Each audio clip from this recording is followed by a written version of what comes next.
لیکن آج ہم فوکس کریں گے صدقۃ الفطر کے اوپر کہ صدقۃ الفطر کیا ہے، کیوں دیتے ہیں، کس کو دینا ہے. ٹھیک ہے، چند گزارشات جلد انشاءاللہ. یہ حضور اکرم صلی اللہ علیہ وسلم فرمائے، یہ عبداللہ بن عمر رضی اللہ تعالی عنہ فرماتے ہیں کہ فرض رسول اللہ صلی اللہ علیہ وسلم زکاة الفطر من رمضان صاعا من تمر او صاعا من شعیر على العبد والحر والذکر والانثى والصغیر والکبیر من المسلمین، کہ حضور اکرم صلی اللہ علیہ وسلم نے فرض کی ہے زکاة الفطر، جس کو ہم صدقۃ الفطر کہتے ہیں یا زکاة الفطر کہتے ہیں. حضور اکرم صلی اللہ علیہ وسلم نے فرض فرمایا ہر شخص کے اوپر رمضان کے مہینے میں، مطلب رمضان کے اینڈ میں، ہاں وہ غلام کے اوپر ہو یا آزاد. علی العبد والحر، عبد مملوک غلام کو کہتے ہیں، اور والحر آزاد بندہ، آزاد آدمی، دونوں کے اوپر یہ فرض ہے.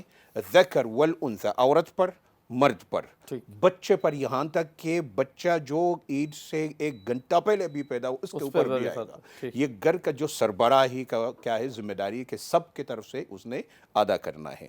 اچھا، یہ سب کے اوپر ہو گیا. اب آ جاتے ہیں کہ مقدار کیا ہے، نکالنا کیا ہے. حضور اکرم صلی اللہ علیہ وسلم کے زمانہ میں یہ تھا کہ صاع من تمر او صاع من شعیر، تمر اور شعیر. اگر ان چیزوں کو ہم دیکھتے ہیں، یہ دراصل وہ اس وقت کے قوت اور غذا تھا، اس وقت کے رواج یہی تھا کہ یہ کھانے پینا، خورد و نوش کے جو چیزیں ہیں اس معاشرہ کے اندر یہ چیز متعارف تھا، کھجور کھانا اور یہ شعیر اس طریقے سے. اسی وجہ سے فقہا فرماتے ہیں کہ جو بلد، اس شہر کا، اس ملک کا جو کھانے پینے کا جو سامان، اس میں سے انسان ادا کر دے تو یہ ہو جائے گی. لیکن تمام اہل خانہ کی طرف سے سربراہ کے اوپر یہ ضروری ہے.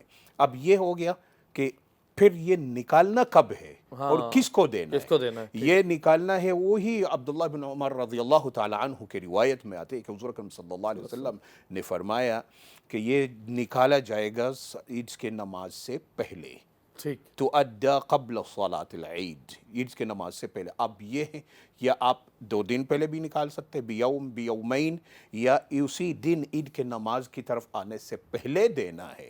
کیونکہ حضور اکرم صلی اللہ علیہ وسلم کے دوسرے روایت میں آتی ہے کہ اگر کسی نے یہ عید سے پہلے دیا تو فرماتے فہی زکاۃ مقبولہ، تو یہ اللہ کے ہاں یہ وہ صدقۃ الفطر کے مد میں مقبول اور اللہ رب العزت قبول فرمائیں گے.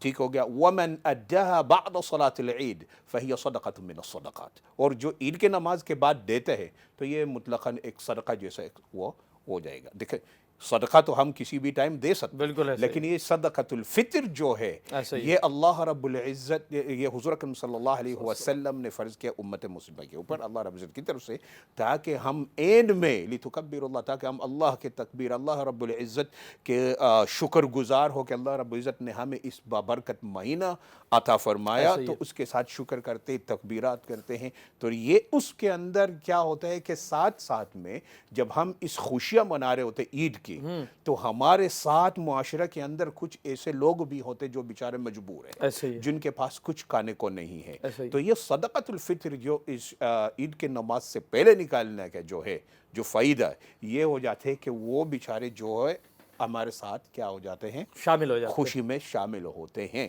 اسی وجہ سے فرمایا کہ یہ اچھا، اس کا نکالنا کا فائدہ ان کو بھی ہے اور نکالنے والے کو بھی فائدہ ہے. کیونکہ انسان جب روزہ رکھتا ہے پورے رمضان کا مہینہ، آپ کو پتہ نہیں ہوتا کہ میرے ساتھ کیا لغزش، میں نے ایسا کمی کوتاہی، ایسا کیا کیا روزہ کے اندر. تو یہ ان کمی کوتاہیوں کو بھرپور بھرنے کے لیے حضور اکرم صلی اللہ علیہ وسلم کا جو یہ صدقات فطر کا جو بیان، جو اس کی اہمیت اور امپورٹنس بیان فرمایا، یہ ہمارے ان لغزشوں کو اور کمیوں کوتاہیوں کو پورا فرما کر دیتا ہے اس سے.